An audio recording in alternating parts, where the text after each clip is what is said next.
You are 25 years old, trapped in a fluorescent box. When your headset vibrates against your skull like a drill, a timer counts down on your screen, demanding you pick up the call before the system penalizes you. Your team leader slams a clipboard down, his smile not reaching his eyes, as he points to your missed quota. You jolt awake in the dark, sweating, hearing the phantom ringtone that hasn't stopped since you clocked out. The subway ride is a crushing wall of bodies, all staring at ads promising quick cash for desperation.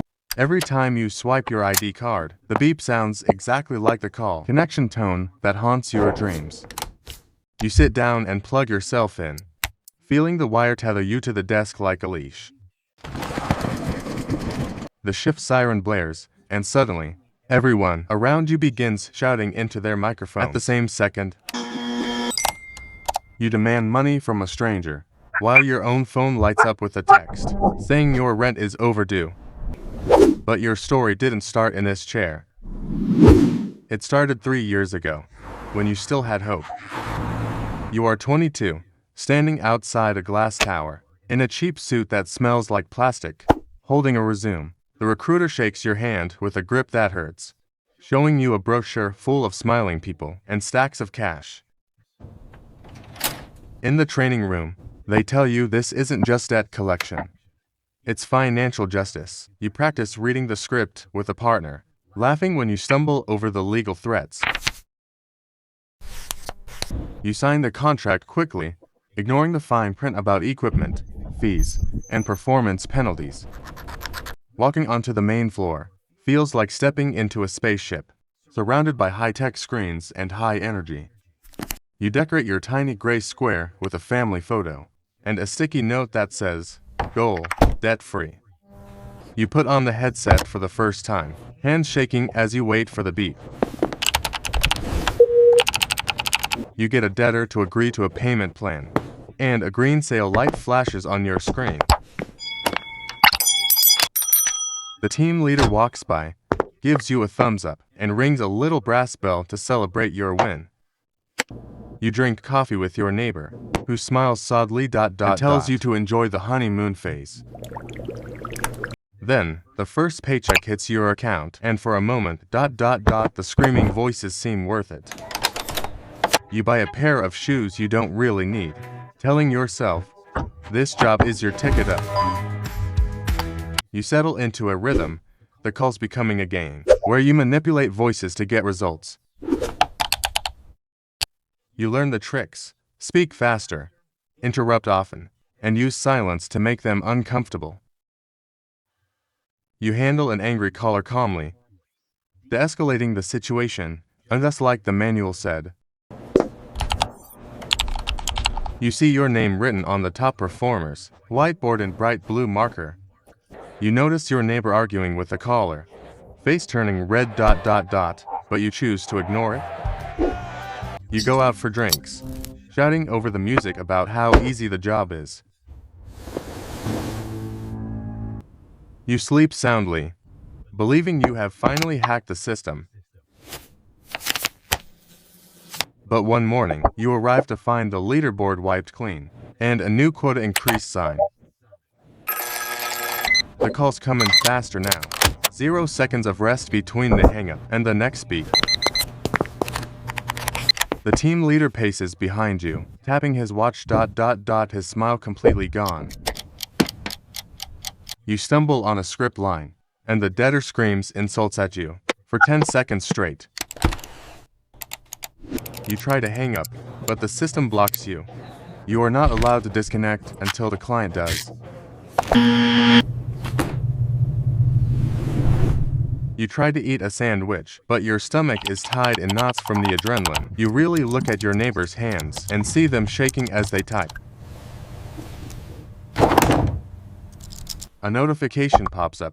Average handle time to high. Ninjas, speed up. You get home and don't have the energy to cook, so you order delivery, spending more than you planned. You look in the mirror and see the first dark circles forming under your eyes. The innocence is gone. 2 years later, you are working with mechanical speed, Your posture slumped, your eyes dull. The volume of calls increases. It's payday for the rest of the world, which means debt collection day for you.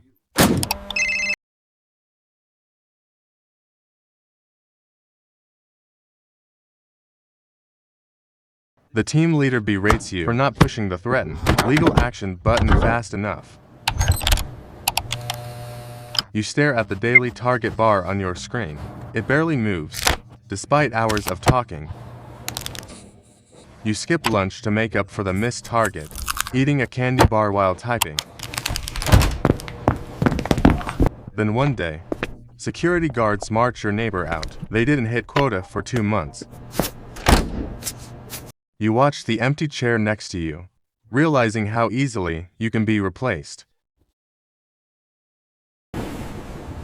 You lay in bed staring at the ceiling, your ears ringing with the phantom sound of angry voices. You buy sleeping pills and stronger headache medicine, the cost adding up. A new recruit sits in your neighbor's chair the next day, full of annoying optimism and clean clothes. You hate him instantly for his energy, snapping at him when he asks where the restroom is. You start being meaner to callers on purpose, just to vent your own frustration on someone who can't fight back.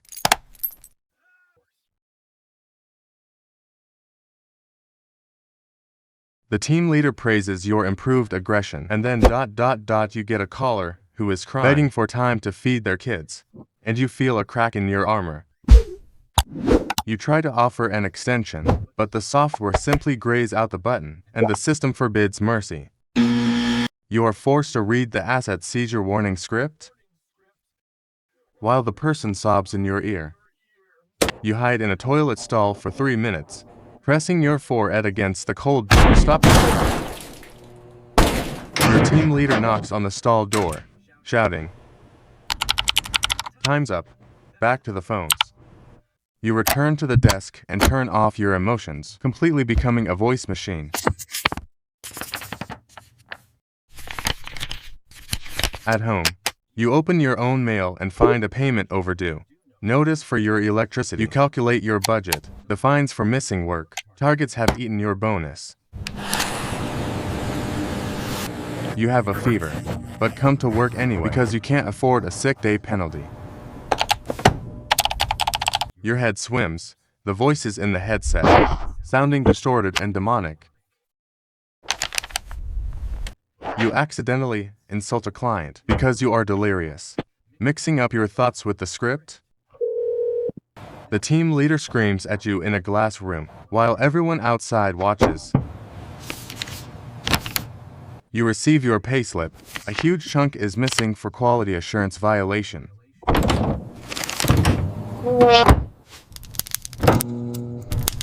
Your fridge is empty, and the lights flicker. You need cash. Now, you see the same quick cash loans ad from the subway.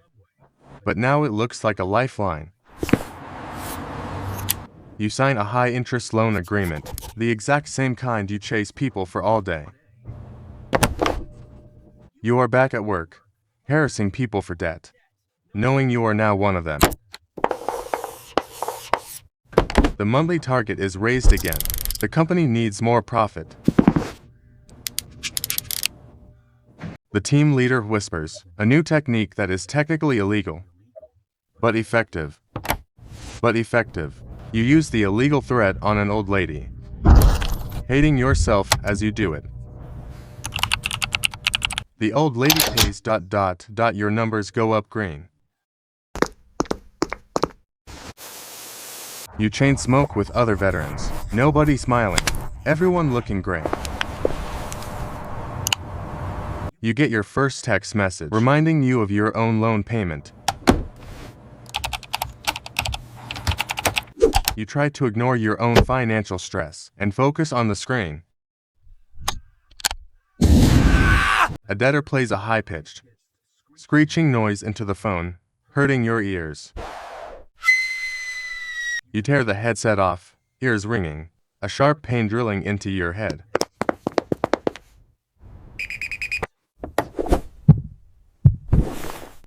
A doctor tells you that you have hearing damage and high blood pressure.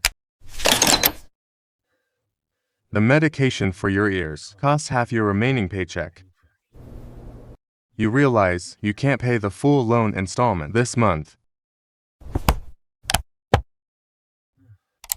You sit at your desk, terrified that your own phone will ring.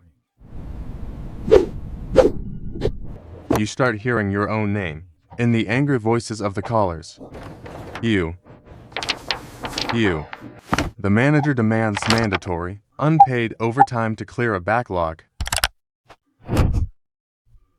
You work until 10 p.m., eyes burning, voice hoarse and cracking. You fall asleep on the train and miss your stop, waking up at the end of the line. You get home at 1 a.m. and eat instant noodles dry. Because you're too tired to boil water, the next morning, you oversleep by 10 minutes. The team leader marks you LA/TE in red ink.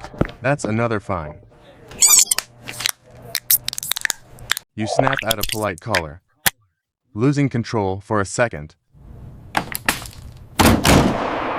Your screen flashes, behavior warning, strike 2.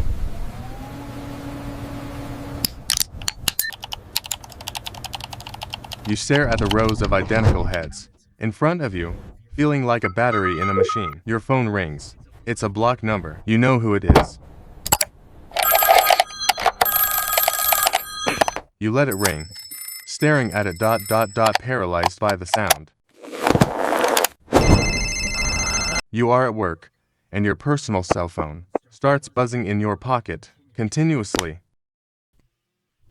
You can't focus on the script because your pocket is vibrating with your own debt.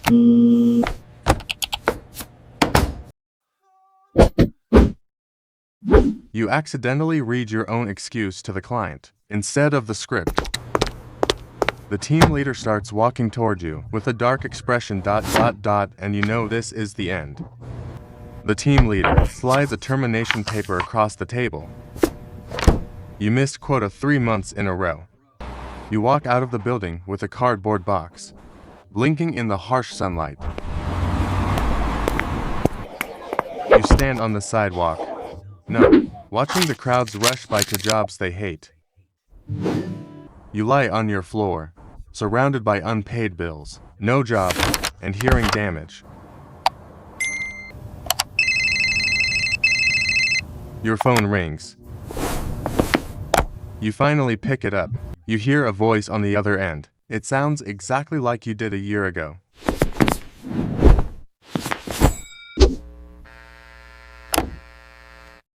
This is a final courtesy call regarding your outstanding balance. Ha ha ha. You start laughing hysterically, tears streaming down your face. You try to use the excuses you heard 1,000 times. I just lost my job, please. The agent on the other end interrupts you. I understand, but the system requires a payment today. You realize the agent doesn't care. They are just watching their own quota bar. Huh. You hang up. The silence of the room is heavier than the noise of the call center. You apply for other jobs, but your hearing damage makes you fail physicals.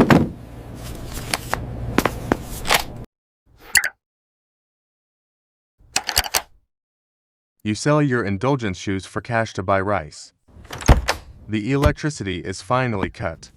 You sit in the dark, lit only by the street lights outside. A loud banging on your door. Debt collectors in person? It's the landlord with an eviction notice.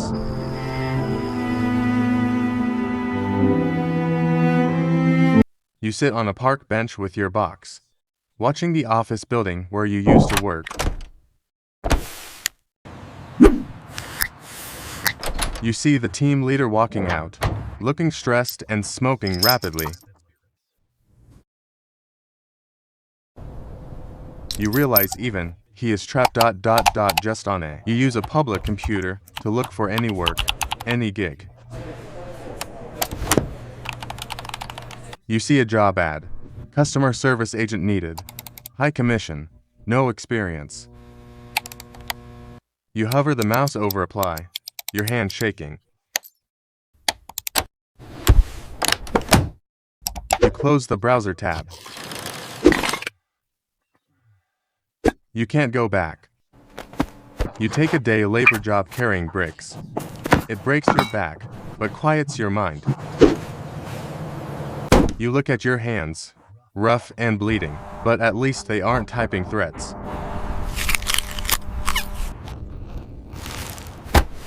You eat a cheap meal on the curb, tasting freedom in the dust.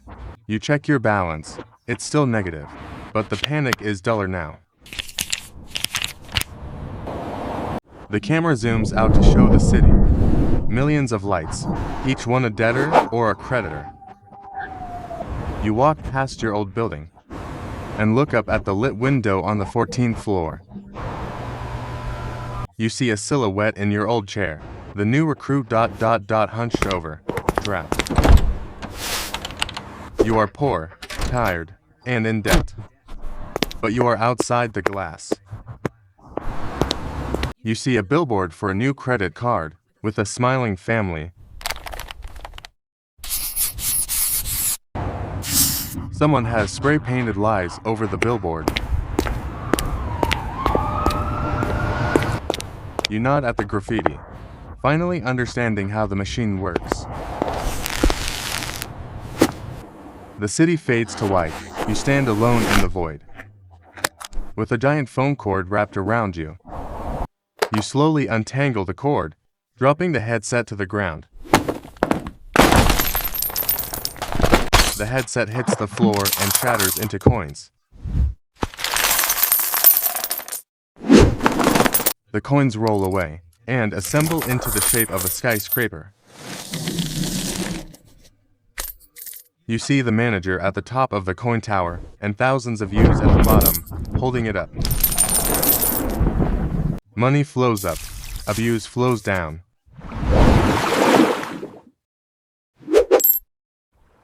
You look at your face in the reflection of a coin. You look colder, harder. The abstract vision snaps back to reality. You are walking away from the financial district. You hear the city noise, sirens, but it's better than the auto dialer beep.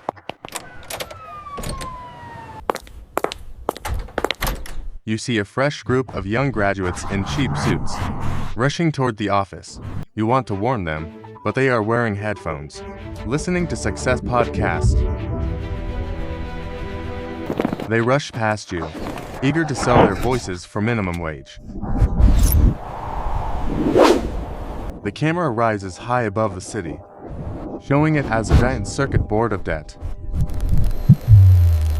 The lights of the city pulse like a heartbeat, or a countdown timer.